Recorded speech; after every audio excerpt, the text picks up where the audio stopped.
Well, Lean In book came out in 2013. I went to a conference, the Academy of Management conference in the US in 2014.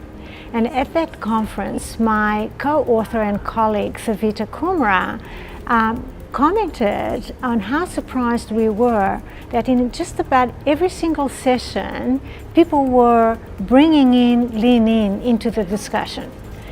We were surprised that Lean In was getting so much airtime at what is basically an academic conference because it's non-academic source of information. It's a popular book.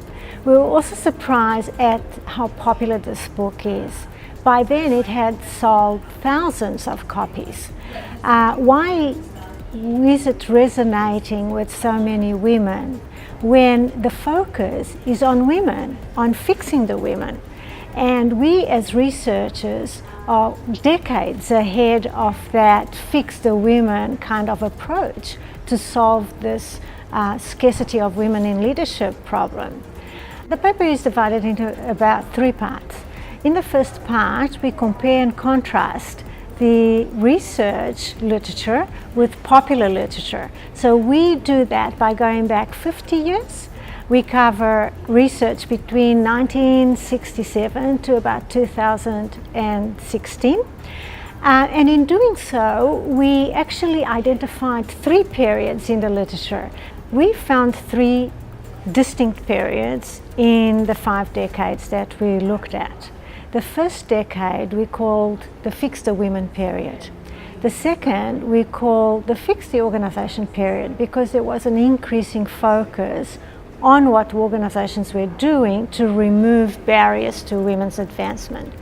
And the last and third period, which focused basically in the late 90s and the 2000s, we called the Fix the Environment period because it focused on national culture, on legislation, on things that governments and agencies could do to facilitate and remove the obstacles to women's participation in leadership. So basically, those are the 3 periods in research. And what surprised us is that books such as Lean In take us back to the first period, to the Fix the Women period. So the question arises, why?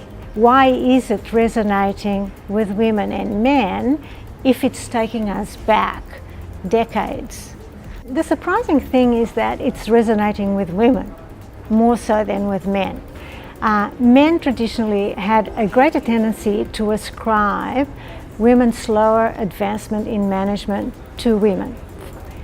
And women have had a greater tendency to ascribe it to factors that are outside their control.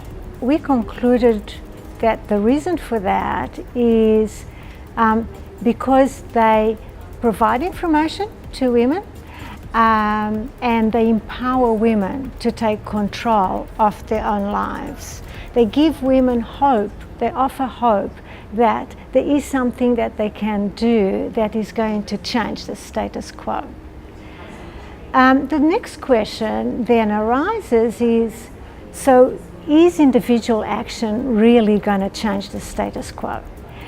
And we, after examining this question, our answer is that maybe individual action nowadays will bear more fruit than in the past because there's an increased social awareness of gender inequity in leadership that didn't exist before.